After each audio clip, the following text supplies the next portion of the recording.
mendekati Natal, maka suasana bajunya merah, kuning, hijau semua. Nanti ada yang gold, baju nama Tuhan. Saya percaya bahwa kita semua tetap dipelihara Tuhan sampai berakhir. Amin.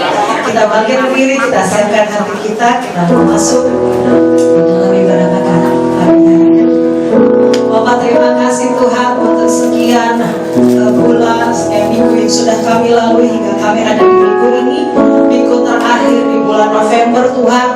Sebulan lagi kami akan menutup tahun 2023. Kami mengucap syukur dengan segala perjalanan iman percaya kami sampai hari ini. Tuhan bawa kami sejauh ini, kami percaya bahwa Tuhan benar-benar tuntun langkah-langkah orang benar.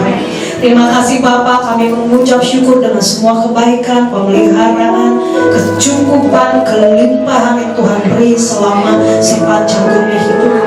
Pagi hari ini kami beribadah tempat ini, kami siapkan hati kami Tuhan. Kami mau hanya fokus kepada Engkau, kami hanya mau melihat kepada Engkau. Siapapun kami yang datang dengan segala pergumulan kami, sakit penyakit kami, Tuhan tolong jawab Tuhan, Tuhan tolong kuatkan, Tuhan beri pengharapan, Tuhan beri jalan keluar, Tuhan berikan, Tuhan tambahkan iman percaya pada setiap kami semua. Karena kami percaya pada waktu Engkau membawa kami semakin dewasa, setiap badai yang Kau izinkan itu lebih untuk mendewasakan kami lebih lagi dan untuk menyatakan kemuliaan-Mu. Dan biarlah kemuliaan-Mu ada di tempat ini Bapa, di dalam kehidupan kami sampai selama-lamanya. Terima kasih Bapa di surga, ibadah ini milik kemuliaan. Di dalam nama Yesus sama-sama katakan amin. Silakan duduk bersama. Terima Tuhan, kita siapkan hati kita, biar kemuliaan Tuhan ada di tempat ini.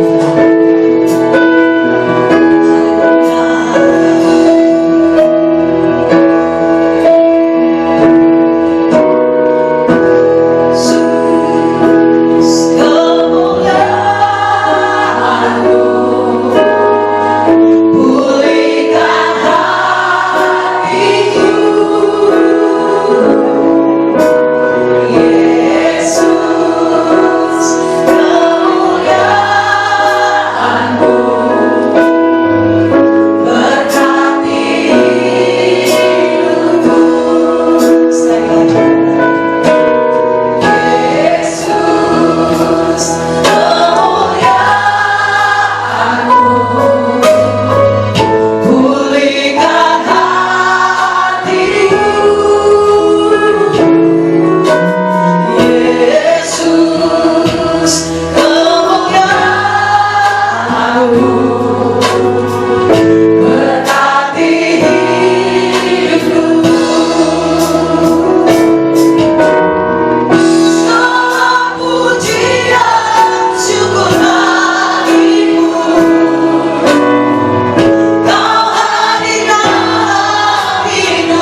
To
Tuhan kerjakan dalam hidup saya. Sebab Dia Allah yang besar, dan Dia besar sampai selama-lamanya.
Dia Allah yang besar, amin. Yang ada Allah lain seperti Allah kita. Itu nama Tuhan. Sebelum duduk katakan kanan kiri, masalahmu ditanggung Tuhan. Puji nama Tuhan. Selamat duduk Bapak Ibu saudara kasih.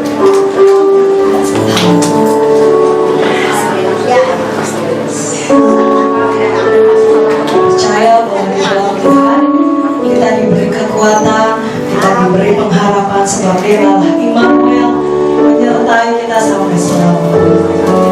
Saya boleh katakan amin.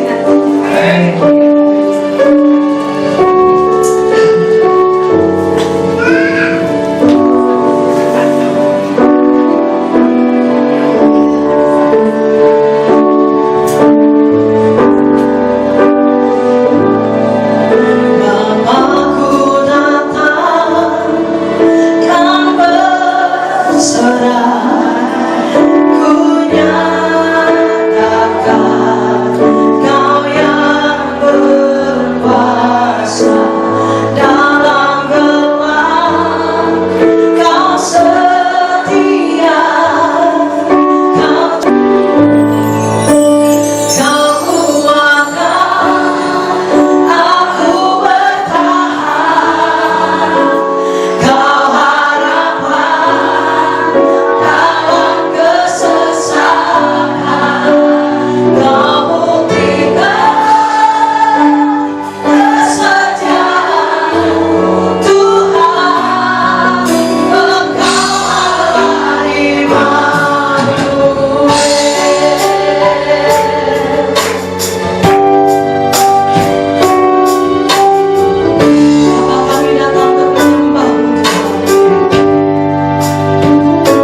Tuhan selalu hadir dalam setiap kehidupan kami. Kami hampiri Engkau dalam kemurahan-Mu ya Bapa. Layakkan setiap kami, kuduskan setiap kami dengan kuasa darah. Minta perkenanan Tuhan turun atas hidup kami. Ampuni dosa, pelanggaran, ketidaktaatan kami di hadapan Tuhan. Supaya kami menjadi biji mata-Mu, alat di tangan. Urapi kami, tahirkan kami. Dalam nama Bapa, Putra, Roh Kudus kami berdoa. Amin. Silakan dulu Bapak Ibu sekalian, shalom. Baik, kita ada di penghujung 2023 di bulan November. Minggu depan kita sudah masuk awal Desember. Nah Bapak Ibu Saudara sekalian, minggu depan perjamuan kudus kita undur ya. Jadi perjamuan kudus kita lakukan minggu kedua. Jadi minggu depan yang khotbah ada pendeta namanya pendeta Kelton ya. Dia sudah mengenai tempat ini. Itu aja. Nah mari kita belajar firman Tuhan pagi hari ini tentang korban itu adalah bagian daripada ibadah ya. Sejak ketika manusia sebelum jatuh ke dalam dosa itu tidak ada ibadah saudara ya. Nanti kita pelajari ini supaya kita ngerti urut-urutannya sampai akhirnya ada korban ya, yaitu korban anak domba Allah, namanya Yesus Kristus, itu yang dikorbankan. Nah pagi hari ini kita akan belajar tentang dalam ibadah-ibadah kekristenan itu dimulai dengan korban ya. Nah saudara bisa lihat temanya korban adalah bagian dari ibadah. Sama-sama katakan korban adalah bagian daripada ibadah. Kita coba lihat dulu dalam slide berikutnya, Kejadian 3 ini. Ayo kita baca sama-sama. Jadi saudara nggak usah Alkitab, saya sudah siapkan semua. Kita baca sama-sama Kejadian 3 dan sampai ayat 7 sampai dengan ayat ke-8 ketika manusia jatuh dalam dosa. 2, 3. Maka terbukalah mata mereka berdua dan mereka tahu bahwa mereka telanjang. Lalu mereka menyemat daun pohon ara dan membuat cawat. Ayat 8. Ketika mereka menghilangkan Tuhan Allah yang berjalan dalam taman itu pada waktu hari sejuk, bersembunyilah manusia dan istrinya itu terhadap Tuhan Allah di antara pohon-pohon dalam taman. Nah ketika mereka belum jatuh ke dalam dosa, coba lihat ya. Terus Timmy, cepat Timmy, slide berikutnya. Nah ini waktu penciptaan manusia masih dalam standar Allah. Kita baca sama-sama. 2, 3. Berfirmanlah Allah, baiklah kita menjadi manusia menurut gambar dan rupa kita, supaya mereka berkuasa atas ikan-ikan di laut dan burung-burung di udara dan atas ternak dan atas seluruh bumi dan atas segala binatang melata yang merayap di bumi. Ya, dan saudara yang dikasih Tuhan, ketika manusia belum berdosa, keadaannya masih menurut gambar dan petanya Allah. Tidak ada kejahatan yang bisa dilakukan oleh manusia. Ya, nah pada saat itu sudah ada ibadah belum? Gak ada, karena semua aktivitas Adam dan Hawa belum jatuh ke dalam dosa. Aktivitasnya, standarnya adalah standar Allah sendiri. Jadi gak perlu ibadah, ya kan? Nah nanti kita lihat apa sih ibadah tersebut. Slide berikutnya, ini tolong keluarkan. Ya, sebelum manusia jatuh ke dalam dosa, mereka masih diselimuti oleh kemuliaan Allah. Nah Kejadian 3 itu dikatakan ayat yang ke-7, setelah mereka jatuh ke dalam dosa, lalu, nah itu dia, ya. Kemudian mereka terpisah. Kemudian ada usaha daripada Adam untuk menutupi dosanya dengan mengambil cawat dari daun-daunan, ya kan? Tapi, nah disitu dikatakan sebelum manusia jatuh dalam dosa, mereka masih diselimuti kemuliaan Allah. fokus mereka tadi bukan kepada dirinya sendiri. Pada saat itu mereka udah telanjang loh. Karena nggak ada Tyler pada saat itu. Mereka telanjang, tapi ketelanjangan mereka bukan ketelanjangan keberdosaan. Mereka diciptakan orisinil menurut cara pandang Allah, sehingga walaupun telanjang mereka nggak fokus karena mereka tahu telanjang setelah mereka berdosa. Coba saudara berdosa, saudara melihat diri saudara layak nggak layak. Maka ketika kita merasa tidak layak, ketika kita merasa berdosa, biasanya kita tutupi dosa. Saudara bohong sama istri, ya kan? Ditutup nggak itu? Hah? Kok Edi bohongin Cipotin? Pernah nggak? Pernah lah. Tapi nggak ngaku kan? Ya udah banyak bohong kagak kan? Nah itu cuma sama dengan nutupin itu tuh, pakai cawat itu, ya kan? Nah dosa tuh, nah itulah usaha manusia untuk menutupi dosanya. Bisa sempurna nggak? Enggak. Dosa ditutupi dengan dosa. Maka sebelum jatuh dalam dosa, mereka diselimuti kemuliaan Allah. Setelah jatuh dalam dosa dan mereka terpisah dari Allah. Nah untuk menyambung hubungan yang terpisah, itulah dibutuhkan ibadah. Ibadah itu usaha manusia untuk datang kepada Dia. Gitu loh. Nah tujuan ibadah atau penyembahan menghubungkan manusia dengan pencipta. Usaha manusia untuk datang. Tadinya tidak perlu dia bisa bercakap-cakap kok dengan Allah tersebut gitu kan ya, enak sekali hubungannya dan semuanya sudah tersedia. Tapi dosa membawa penderitaan. Terus ini lanjut. Keberadaan manusia setelah jatuh dalam dosa, nah itu Roma 3:23, semua manusia telah jatuh ke dalam dosa. Upah dosa adalah maut, ya kan, kehilangan kemuliaan. Tadi ada kemuliaan nggak? Tadi ada nggak kemuliaan manusia sebelum jatuh ke dalam dosa? Ada. Telanjang tapi penuh kemuliaan Allah. Ya kan? Semua manusia telah jatuh ke dalam dosa dan upah dosa adalah maut. Kemuliaan itu tadinya ada, tapi ketika berdosa kemuliaan itu hilang. Setelah hilang itu mereka baru melihat dirinya nggak layak, dirinya telanjang, ya kan? Dosa membuat keterpisahan antara manusia dengan Allah. Terus, nah keberadaan manusia, nah itu dia. Ketika Adam dan Hawa jatuh dalam dosa, maka terbukalah mata mereka berdua dan mereka tahu bahwa mereka telanjang. Lalu mereka menyematkan, ada usaha menutupi dosa. Cawat adalah cara manusia menutupi dosanya. Itu simbol kekuatan manusia, simbol kekuatan yang terbatas. Semua yang terbatas akhirnya, hasil akhirnya tetap nol. Amin. Kita ini diciptakan Tuhan dan biarlah Tuhan sendiri melakukan yang terbaik, yang sempurna dalam kehidupan kita. Sehingga waktu dia tutupi dosanya, selesai? No. Tapi kemudian slide berikutnya dikatakan begini, ya, inisiatif Allah sendiri untuk menolong manusia melalui korban. Nah di sini dimulai korban nih, dimulai ibadah nih. Kita baca Kejadian 3:21.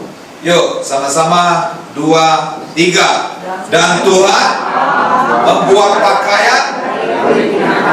Tadi waktu Kejadian 3:7 menutupi dosa dari jauh, tapi tetap tidak bisa menutupi keberdosaan. Harus dari Dia yang menciptakan manusia yang sempurna, baru semuanya menjadi sempurna.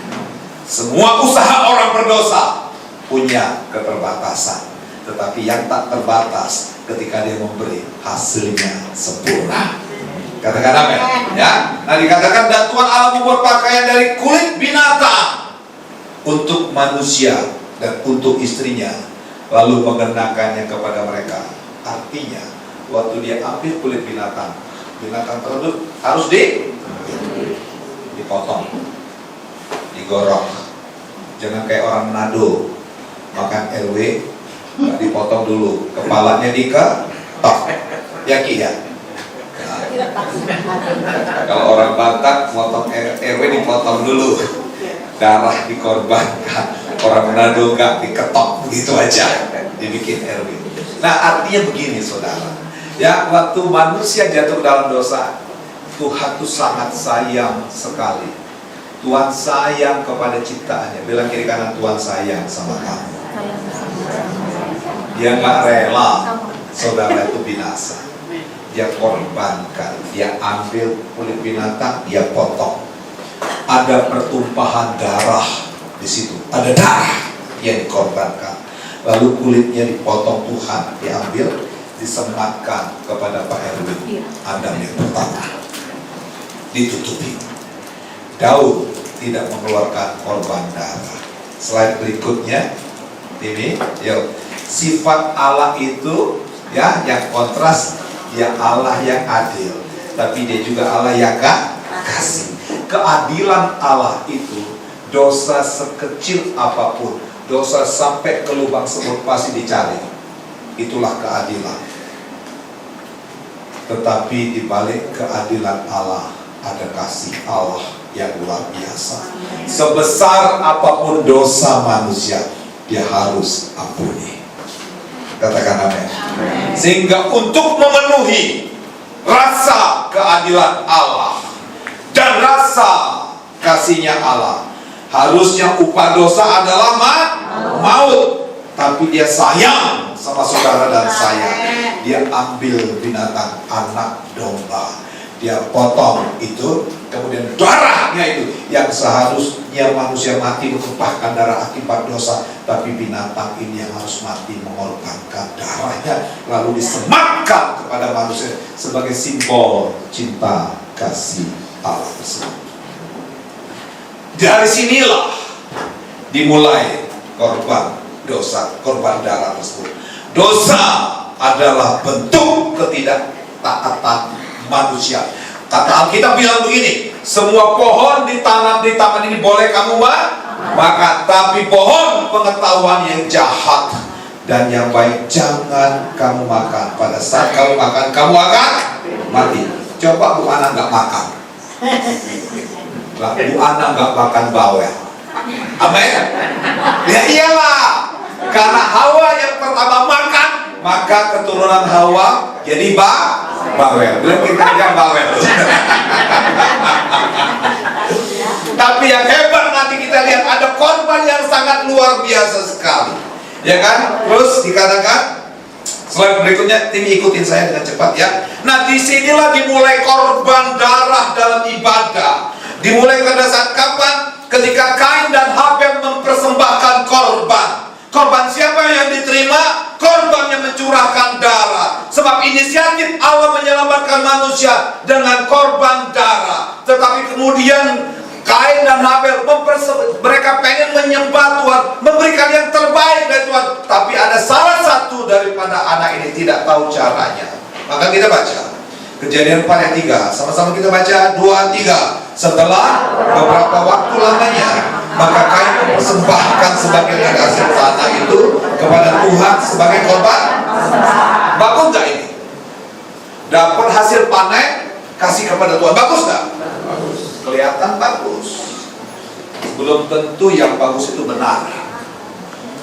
Yang benar, coba lihat persembahan Habel. Kita baca 2-3. Habel juga mempersembahkan korban persembahan dari anak sulung kambing domba, anak sulung kambing domba, yakni lemak-lemaknya. Maka Tuhan menerima persembahan Habel dan korban persembahan itu diterima menjadi bau harum di hadapan Tuhan.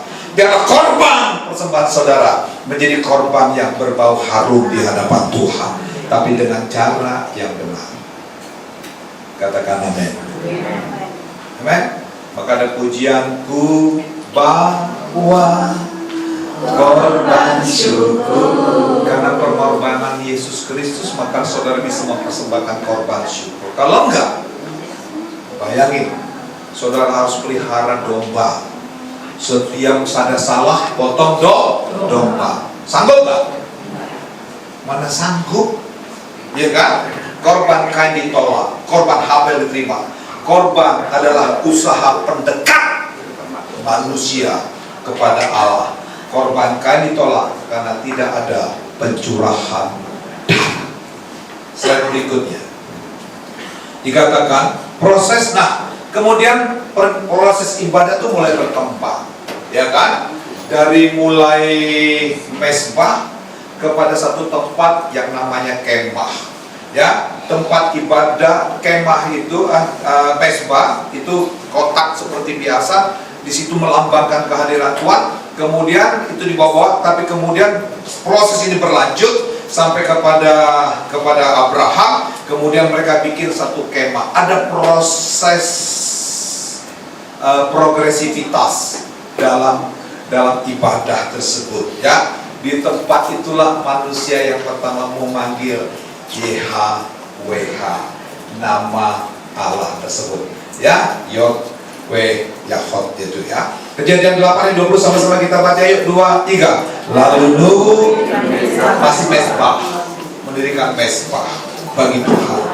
Dari segala binatang yang tidak haram, dari segala burung yang tidak haram, diambilnya beberapa ekor, lalu dipotong, dipersembahkan di atas mesbah tempat ibadah tersebut.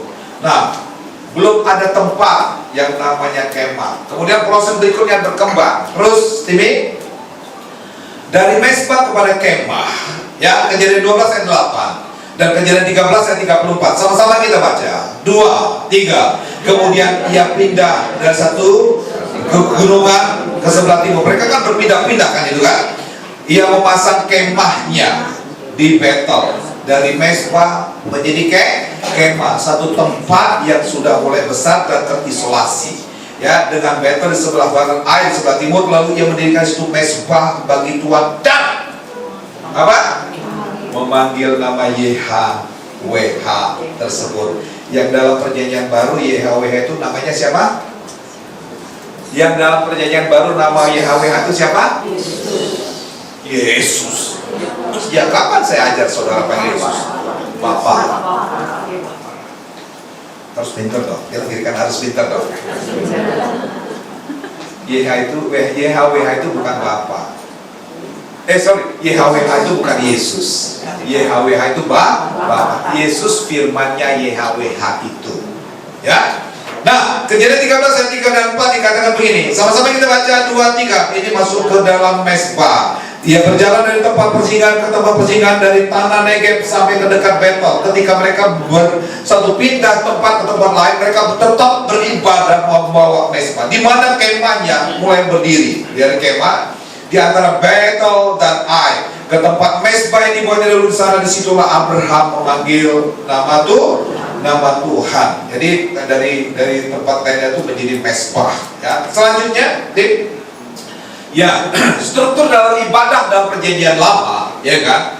Di situ ada imam agung, imam biasa, dan imam Lewi. Kita coba lihat ketika mau masuk ke dalam perjanjian baru, ada namanya Imam Zakaria yang lagi dalam proses untuk masuk dalam ibadah. Baca sama-sama. Lukas 1 ayat 9 sampai 11. 2, 3. Sebab ketika diundi sebagaimana lazimnya untuk menentukan imam itu ditentukan untuk bertugas, biasanya pakai undi, ya kan. Siapa yang dapat undi, dan itu imam harus benar-benar suci. Sebab kalau tidak suci kan masuk ke dalam ruang Maha Kudus.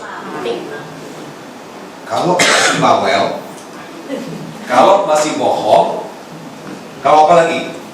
Kalau masih iri, kalau masih kepahitan, waktu masuk ruang Maha Kudus itu pasti siap mati. Semua imam itu siap mati. Amin. Maka waktu masuk ke ruang Maha Kudus itu mereka diikat pakai rantai, bunyinya gemerincing.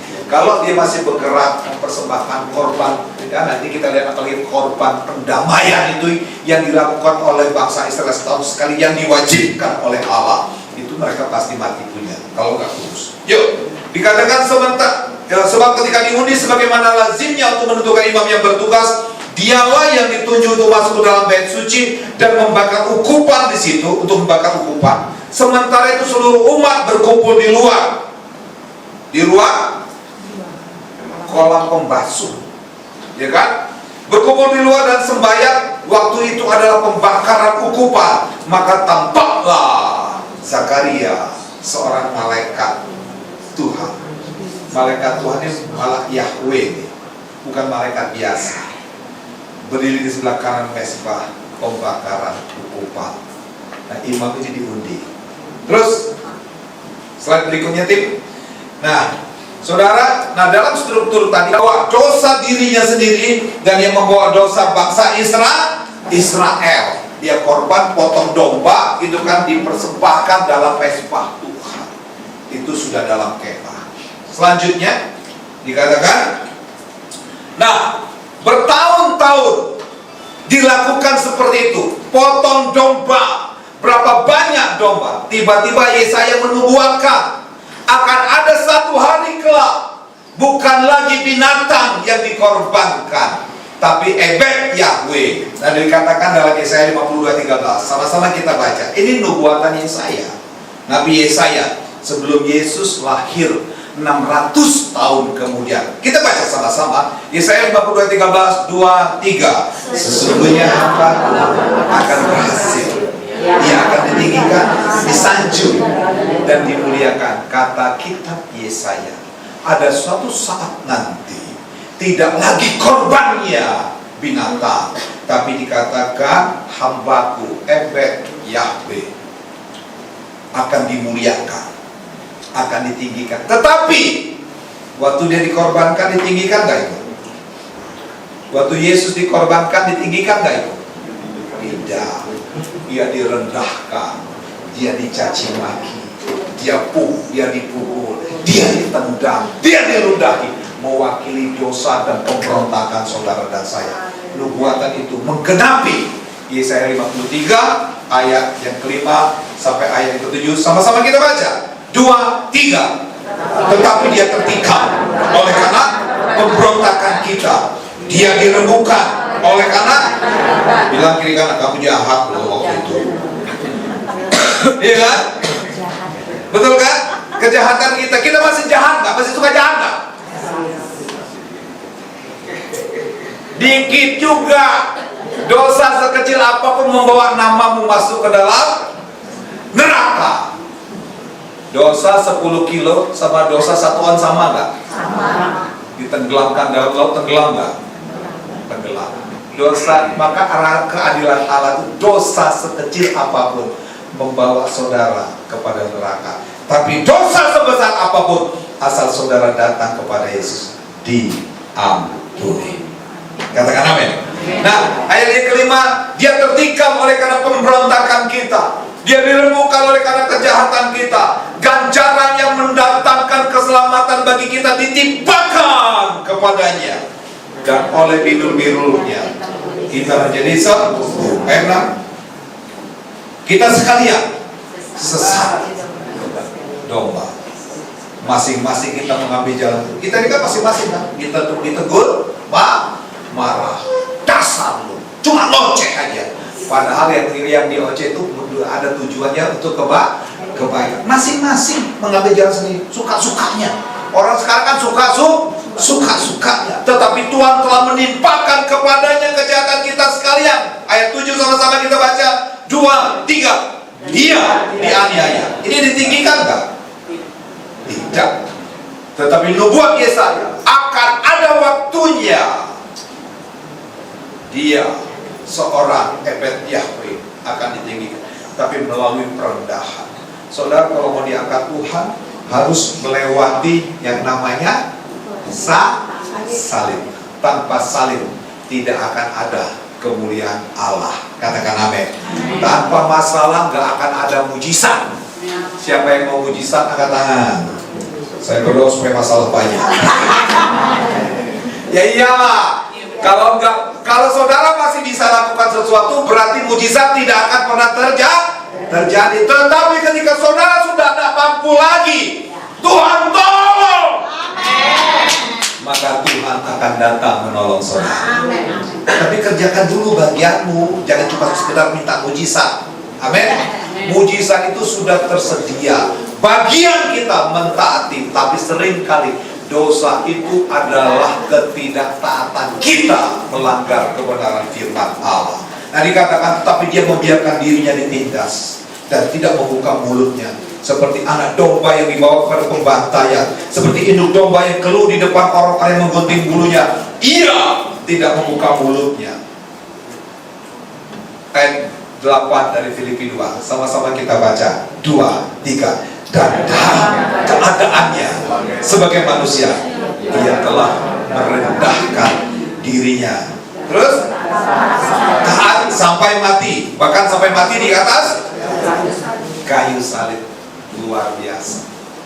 Dia adalah simbol daripada anak domba yang tidak bisa melakukan apapun, cuma sekedar taat saja. Ya, nubuatan Yesaya ini digenapi di dalam Yesus. Terus Yesus Kristuslah korban anak domba yang sempurna. Kalau kita berdosa terus potong domba, berapa banyak domba yang kita potong sehari? Coba saudara sehari kira-kira berapa kali berdosa?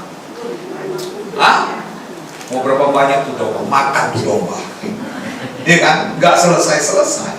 Tapi Yesus, dia masuk sekali untuk selama-lamanya. Katakan amin. Ya, kita baca 1 Korintus 5 ayat 7, 2, 3. Maka buanglah lagi yang lama. Itu artinya simbol perjanjian lama, potong domba itu selesai sudah. Ya kan? Supaya kamu menjadi adonan yang baru dalam Yesus. Kita menjadi adonan yang baru. Sebab kamu memang tidak beragi. Sebab anak domba Paskah kita juga telah disembelih, Yesus Kristus. Sebab jika darah domba jantan dan darah lembu jantan, percikan abu lembu, mudah menguduskan mereka yang najis sehingga mereka disucikan secara lahiriah. Terus, lanjut ya.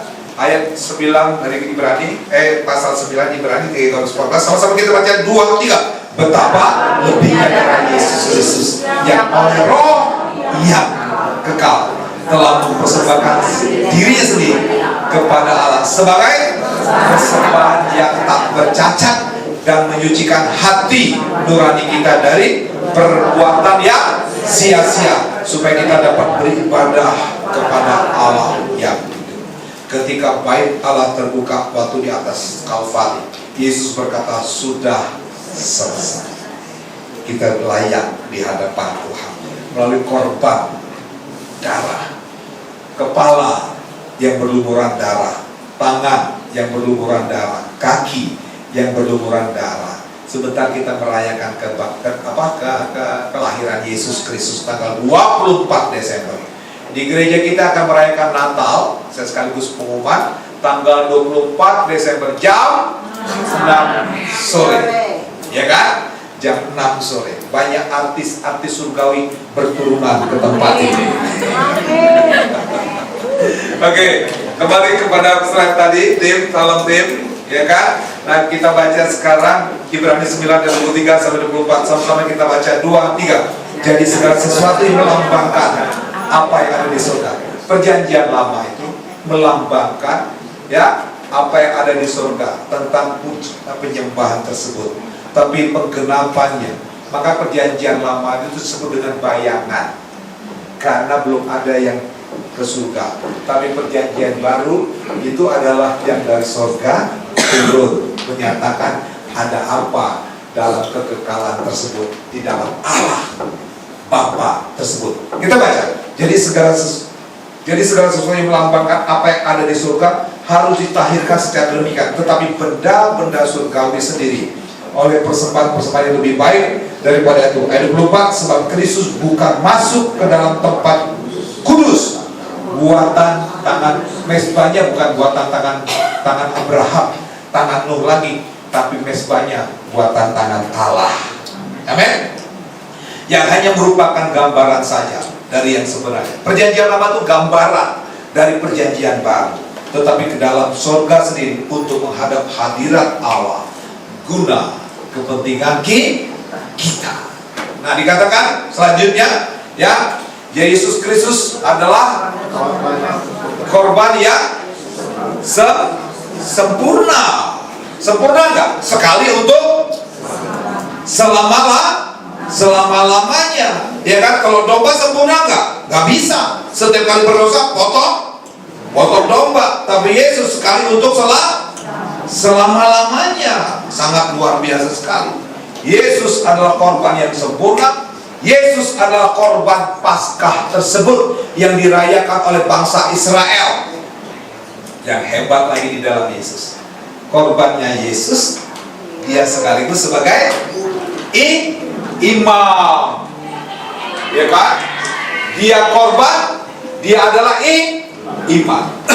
Maka ketika kita menyatu dengan Yesus, berarti kita menyatu dengan korban tersebut. Tetapi karena dia sebagai imam, berarti kita juga menyatu dengan Allah. Tanpa Yesus mati di atas kayu salib, kita tidak akan bisa melihat kemuliaan Allah. Karena dosa keterpisahan Allah yang Maha Kudus dengan manusia yang berdosa. Tetapi karena dosa dibunuhnya Yesus mewakili dosa kita, tapi sekaligus dia imam, dia mempersembahkan doa-doanya kepada Allah dan manusia, sehingga kita bisa bersatu dengan Allah. Tepuk tangan untuk Tuhan Yesus Kristus.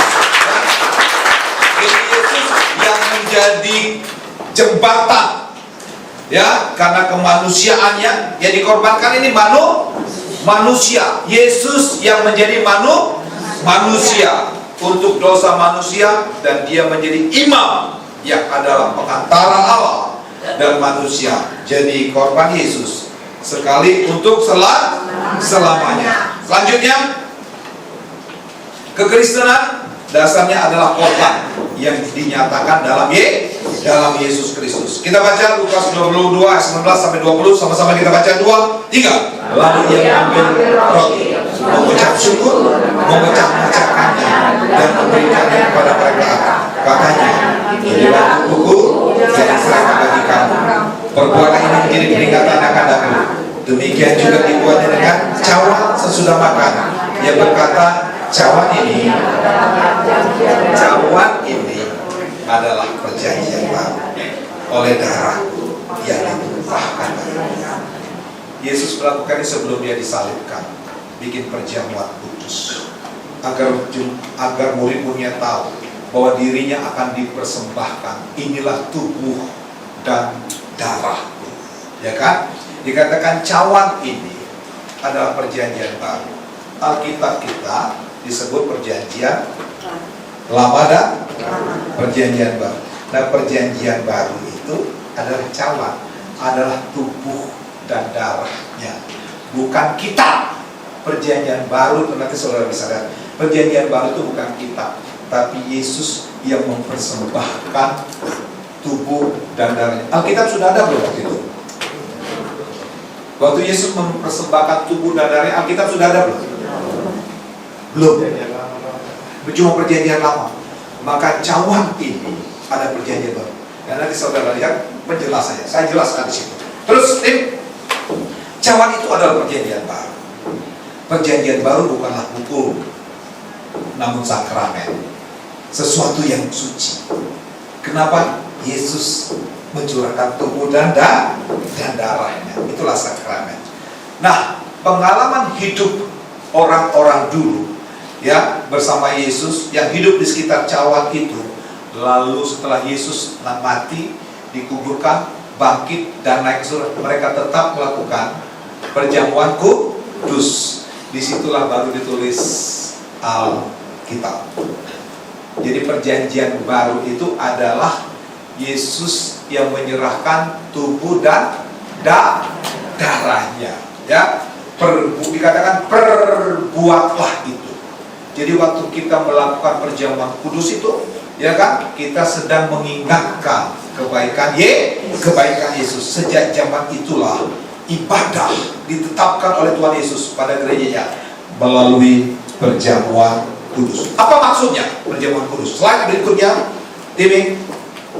Yuk kita baca 1 Korintus 11 ayat 5. 2, 3. Demikian juga ia mengambil cawan sesudah makan dan berkata. Sekali lagi diulangi, cawan ini jadi perjanjian baru Alkitab enggak? Perjanjian baru itu cawan. Di cawan yang mewakili hosti dan darah, tubuh dan darah. Bukan Alkitab. Perjanjian baru itu adalah zaman baru setelah orang-orang hidup pada saat itu menuliskan, dibikinlah namanya Alkitab tersebut. Mengerti maksud saya? Amin. Ya, zaman ini ada perjanjian baru dimeteraikan oleh darahku. Terus dikatakan jadi saudara harus lakukan perjamuanku kudus dalam setiap ibadah. Harusnya dalam setiap ibadah itu dilakukan perjamuan kudus. Gereja awal setiap mereka mengadakan pertemuan selalu diadakan perjamuan kudus. Cuma sekarang buat ngirit katanya begitu.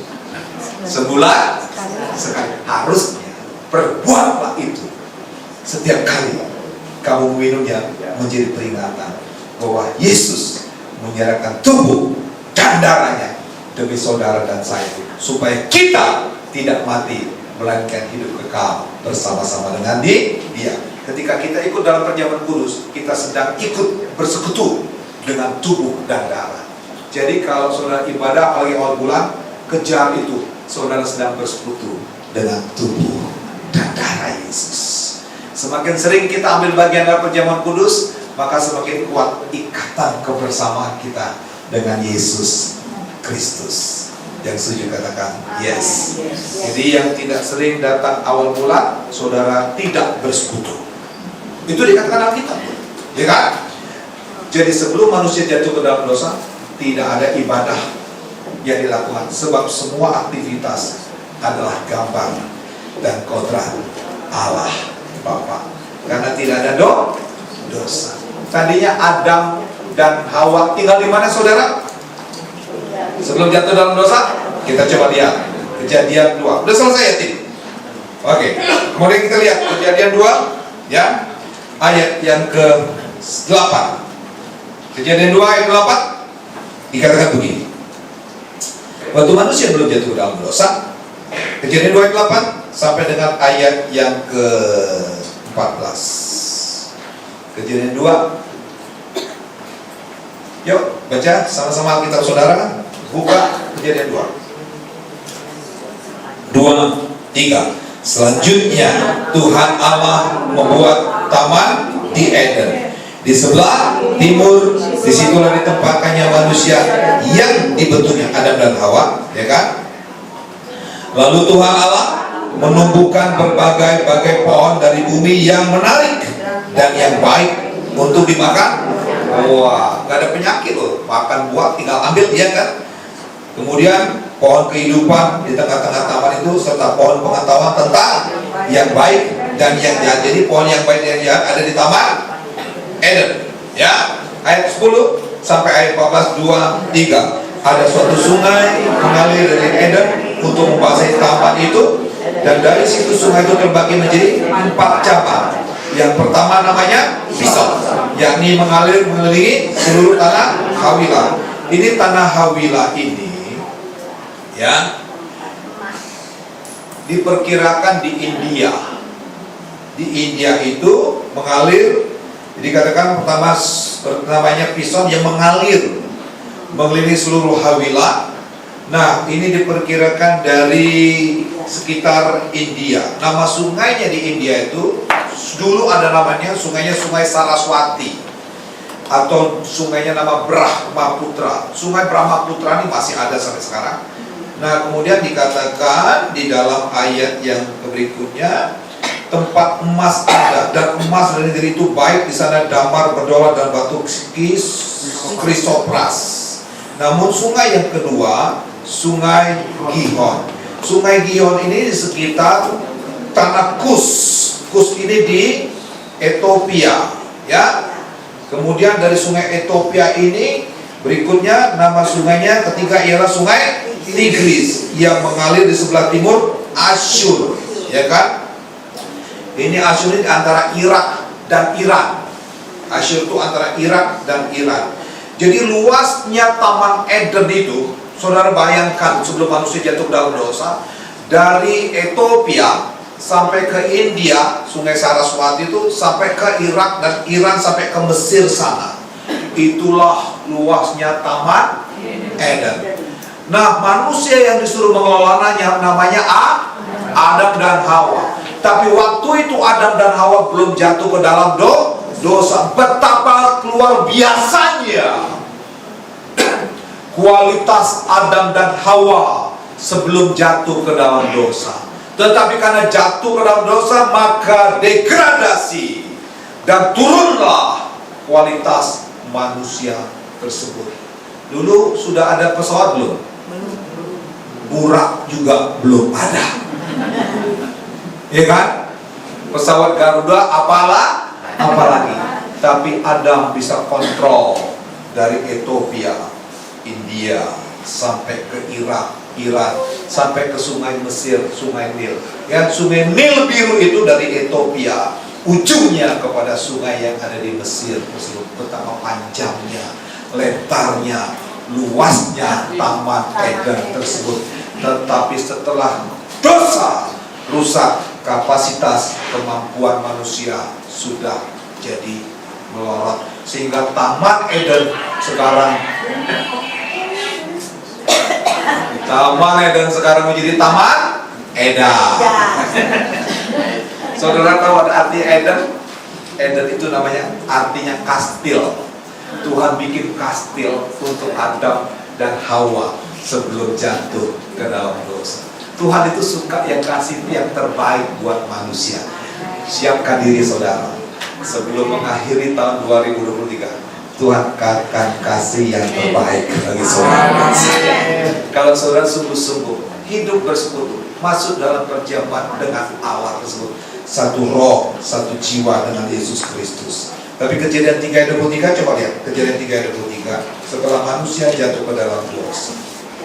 Kita selesaikan dulu tadi Kejadian 2. Nama sungai yang kedua ialah Gihon, yakni mengalir mengelilingi sungai tanah Kus. Nama sungai yang ketiga ialah Tigris, yang mengalir sebelah timur Asyur, dan sungai keempat adalah Efrat di Mesir. Ya, Tuhan Allah mengambil manusia itu dan menempatkannya dalam Taman Eden. Untuk apa? Mengusahakan. Disuruh mengusahakan, mengelola. Betul kan? Luas gak itu? Dari Ethiopia ke India naik pesawat, saudara. Ya kan? Dari Ethiopia ke Mesir naik pesawat. Dulu belum ada pesawat, tapi Adam dan Hawa punya kualitas gambar dan rupa Allah. Saya pernah kasih contoh kan gambar, ya kan? Mau lihat gambar saya? Ini gambar. Hah? Sudah lihat? Enggak, biar jelas saja. Biar jelas. Ya saudara ngerti.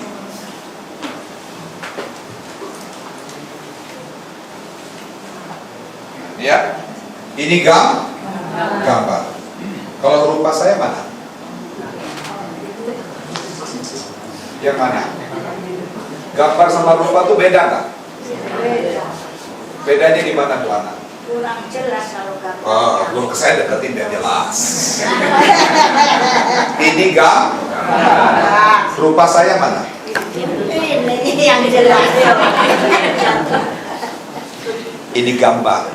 Saudara, itu gambaran Yesus. Rupanya udah jadi rupa Yesus belum? Udah jadi rupa Yesus belum? Belum. Maka kita keselamatan itu sudah kita terima, tapi itu benih. Hari Sabtu kemarin saya bagikan. Keselamatan itu sudah diberikan, tapi sudah kita terima belum? Belum. Kita tidak tahu bagaimana nanti, bagaimana melihat kualitasnya. Maka perbuatan baik manusia itu, itulah kualitasnya, rupanya. Di dalam diri kita ada rupa Kristus. Enggak, ya kan? Perbuatan baik itu bukan sekedar ucapan syukur, tapi itu kualitas. Ketika nanti Yesus datang sangkakala kedua berbunyi, maka dia datang seperti api. Tahu api? Kalau ini api, kalau didekatkan ke api, kalau dia kertas terbakar. Tapi kalau bu anak emas terbakar nggak? Mulia, suci. Maka nanti kita akan seperti dalam Matius 17, yang perbuatan yang benar itu tiba-tiba Yesus menampakkan diri dalam Matius 17 ayat 1 sampai, coba buka Matius 17 tim. Ya, Matius 17 ayat 1 dikatakan, Matius 17 ayat 1, 6 hari kemudian Yesus membawa Petrus, Yakobus dan Yohanes saudaranya dan bersama-sama dengan mereka ia naik sebuah gunung yang tinggi, di situlah mereka sendiri saja. Terus lalu Yesus berubah depan mereka, wajahnya bercahaya seperti matahari. Nah, ketika bertemu dengan matahari, api itu kalau emas seperti akan bersinar. Wajah saudara juga akan seperti itu. Yang setuju katakan yes. Saya buka satu ayat lagi ya, supaya saudara tangkap ya. Oke. Matius 14 ayat 43 44. Matius 13 ayat 43 44. Yuk, Matius 13 ayat 43. Nah ini dia. Pada waktu itulah orang-orang benar. Siapa orang-orang benar? Coba yang saya mau lihat orang-orang benar angkat tangan. Pak Fer nggak angkat tangan. Saya pegang dua-duanya. Waduh, protes saja. Untung lebih tua dari saya. Pinter. Coba lihat ya. Pada waktu itulah orang-orang benar akan bercahaya seperti matahari. Sama nggak dengan Yesus? Sama nggak? Yang kita baca Matius 17? Sama. Wajah saudara seperti matahari, bercahaya seperti matahari. Siapa bertelinga? Nah, coba pegang telinganya. Dengar nggak pagi ini? Dengar nggak khotbahnya? Telinganya di mana? Seperti di sini. Ayat 44. Hal kerajaan surga itu sumpah harta yang terpendam di ladang, yang ditemukan orang lalu dipendamnya lagi. Oleh sebab sukacitanya luar biasa kan? Daniel 12 ayat yang kedua. Daniel 12 ayat kedua. Daniel 12 ayat kedua. Daniel 12. Ini juga nubuatan tentang akhir zaman. Ya. Sudah? Baca sama-sama yuk. 2, 3. 2, 3. Baca sama-sama.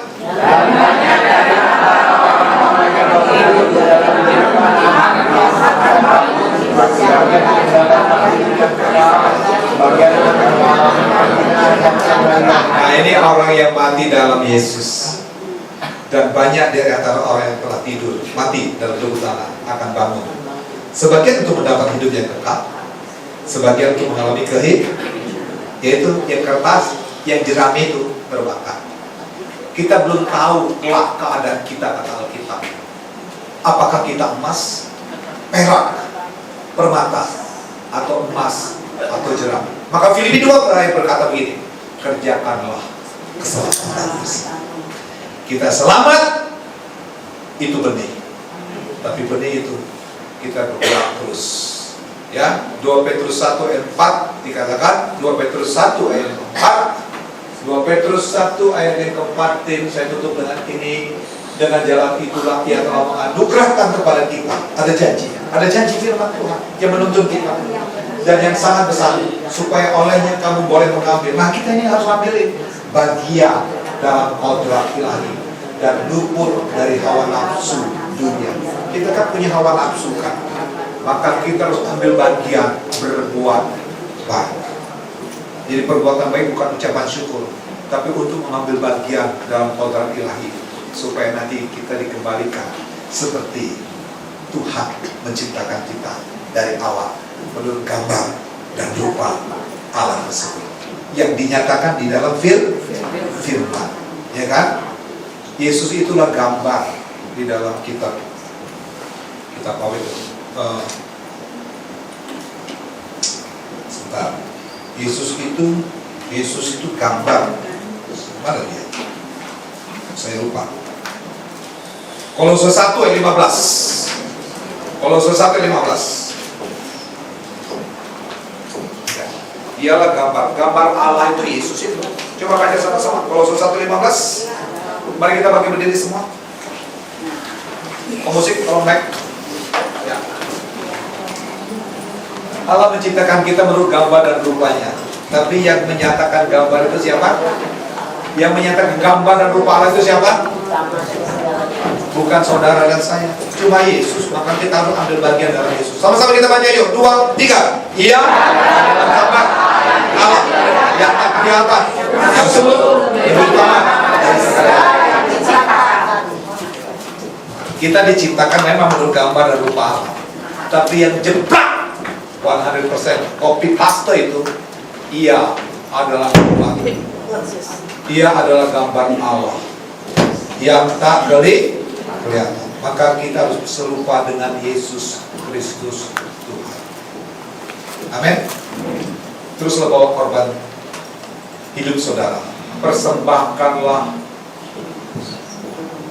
dalam Roma 12. Persembahkanlah hidupmu sebagai persembahan yang kudus, tak bercacat celah di hadapan Tuhan. Ku bawa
jatuh ke dalam dosa, mereka masih orisinil sebagaimana kehendak Bapa menciptakan Adam dan Hawa menurut gambar dan rupa Allah. Seluruh aktivitas kehidupannya adalah kemuliaan. Tetapi ketika dosa datang, degradasi terjadi. Manusia terpisah dari Allah. Tapi Alkitab berkata karena begitu besar kasih Allah akan dunia ini, sehingga Ia mengaruniakan anaknya yang tunggal, supaya setiap orang yang percaya kepadanya tidak akan binasa, melainkan beroleh hidup dan kekal. Kami mau bersatu dengan korban Kristus Yesus.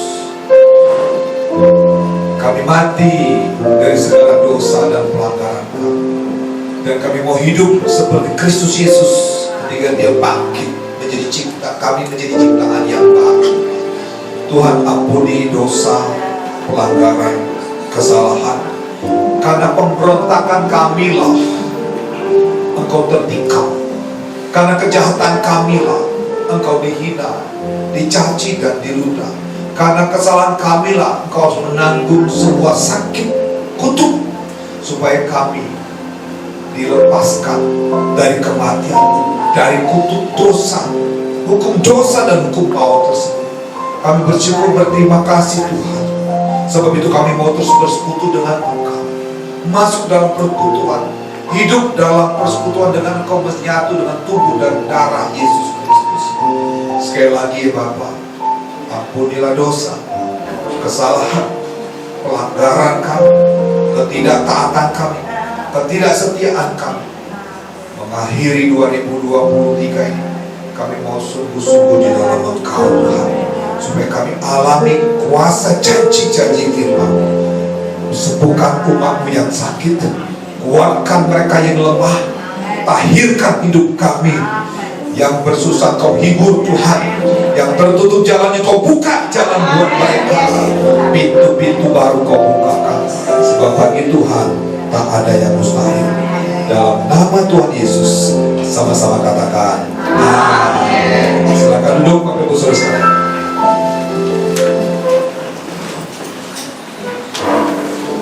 Puji nama Tuhan, kita sudah diberkati oleh kebenaran firman Tuhan. Saatnya kita hendak memberkati pelayanan tempat ini. Dan sebelum kita memberi, kembali kita bersatu di dalam doa. Terima kasih untuk kebenaran firman-Mu yang sudah kami dengar pada pagi hari ini. Terima kasih untuk pengorbanan Tuhan kami Yesus Kristus. Terima kasih untuk semua yang Tuhan sudah rencanakan hidup kami. Terima kasih Bapa untuk firman-Mu, biar firman itu terus bertumbuh di dalam kehidupan kami dan menghasilkan buah yang manis selama kami hidup. Terima kasih untuk hamba-Mu yang telah menyampaikan kebenaran firman-Mu. Pakai hamba-Mu lebih heran dan lebih dahsyat lagi dalam setiap pekerjaan pelayanan apapun yang dilakukan. Tuhan berbuat berhasil, dan biarlah ada selalu Tuhan firman yang menopang keluarga hamba-Mu ini, daripada istri dan anaknya, bahkan daripada keturunan demi keturunan. Tuhan senantiasa menyertai. Dalam nama Tuhan Yesus kami hendak memberi, dan kami memberikan sukacita karena Allah memberi yang terbaik lebih dulu dalam hidup kami. Sama-sama katakan amin. Saya mau memberi Tuhan Yesus.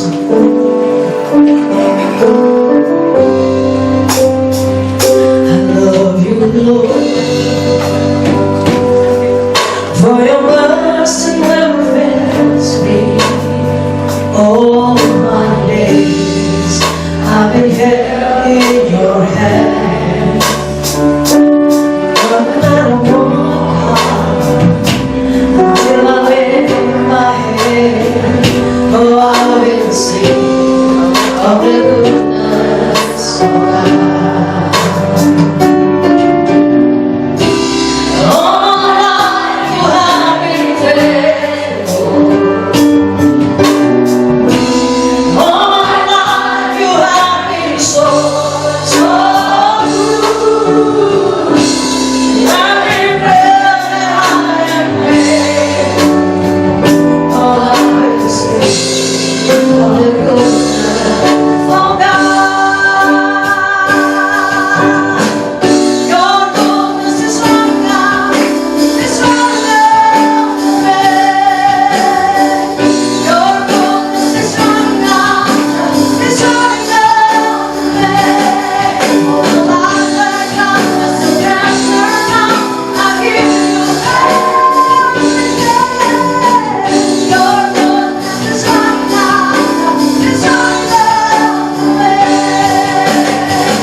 sebelum kita berdoa syafaat, saya persilahkan.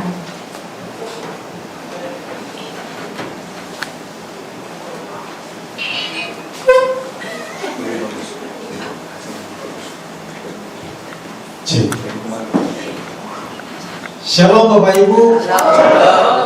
Sebelum kita melihat dan mendengar pengumuman, saya mengajak kerjasamanya. Tolong sebelum ibadah dimulai, handphone dimatiin. Jangan dibuang ya, dimatiin. Terima kasih. Oke, pengumuman yang pertama, doa pagi seperti biasa jam 5.30 pagi bertempat di tempat ini. Selanjutnya Fellowship Family Youth Sabtu tanggal 5 Desember jam 2:30 sore. Setelah ibadah youth ada latihan untuk Natal dan tamborin. Selanjutnya setelah ibadah ini ada latihan Natal untuk youth.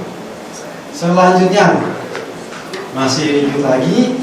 Setelah ibadah ini ada kegiatan pasar di depan.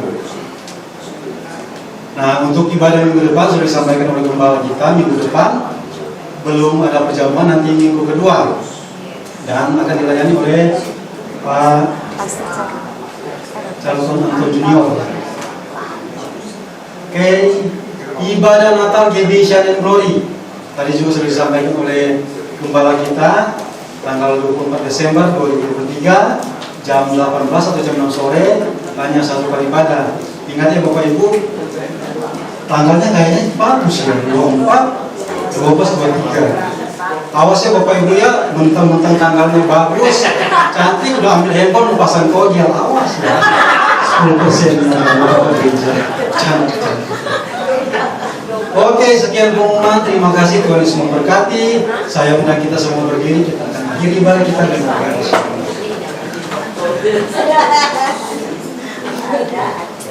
Baik, kita harus sampaikan kita.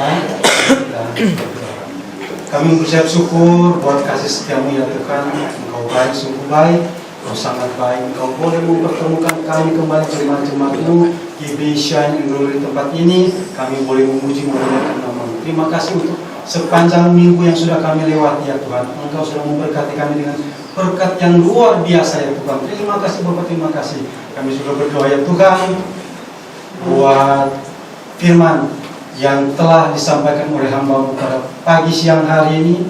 Biarlah firman yang sudah kami baca, sudah kami renungkan bersama-sama, boleh menjadi kekuatan iman kami di sepanjang hari, bahkan sepanjang minggu ini.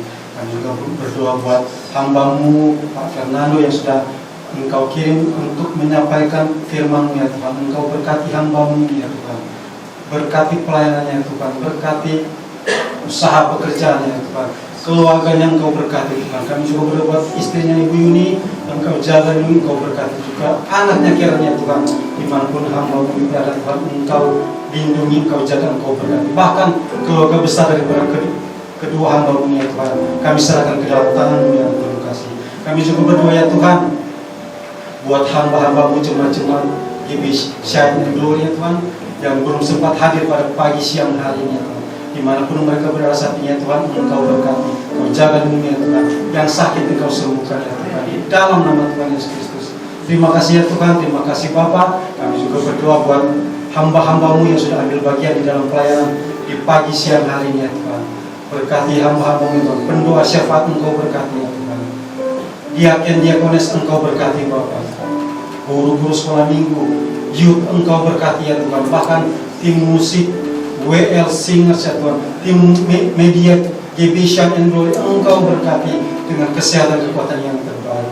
Terima kasih ya Tuhan, terima kasih. Kami juga telah berdoa buat bangsa kami Indonesia ya Tuhan. Kami serahkan bangsa kami ke dalam tangan-Mu ya Tuhan. Ampuni bangsa kami ya Tuhan. Damai sejahtera ada atas bangsa kami ya Tuhan. Kami juga mohon berdoa ya Tuhan buat bangsa Israel. Dari tempat ini ya Tuhan, dari bangsa Indonesia, kami lepaskan damai sejahtera atas bangsa Israel itu, bangsa pilihan-Mu ya Tuhan. Terima kasih Bapak, terima kasih ya Tuhan. Kami juga berdoa ya Tuhan buat gereja ini ya Tuhan. Engkau tahu ya Tuhan, sebentar lagi Tuhan bulan Desember kami akan memperpanjang kontrak tempat ini ya Tuhan. Kami yakin dan percaya Engkau akan kirimkan orang-orang yang tepat, orang-orang yang mau menabur ya Tuhan buat gereja kami. Dan kami yakin dan percaya segala keperluan, segala kebutuhan GBC and Glory akan tercukupi. Terima kasih Bapak, terima kasih ya Tuhan. Sebelum kami berpisah dari tempat ini ya Tuhan, kami akan mengucapkan doa yang Kau ajarkan kepada murid-murid. Bapa kami yang di surga, dikuduskan namamu, datanglah kerajaanmu, berikanlah kami pada hari ini makanan kami yang secukupnya, dan ampunilah kami yang kesalahan kami, seperti kami juga mengampuni orang yang bersalah kepada kami. Dan janganlah membawa kami ke dalam pencobaan, tetapi bebaskanlah kami dari yang jahat. Karena Engkau yang mempunyai kerajaan dan kuasa dan kemuliaan sampai selama-lamanya.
Sukacita damai sejahtera, anugerah, sang firman, anak menjadi manusia, di dalam kekuatan, kasih, kebenaran, kuasanya diberikan kepada saudara mulai hari ini dalam kekuatan Roh Kudus yang memimpin, menuntun, menyertai kita sampai sang pemilik kehidupan Yesus Kristus datang menjemput semua kita di awal yang permai.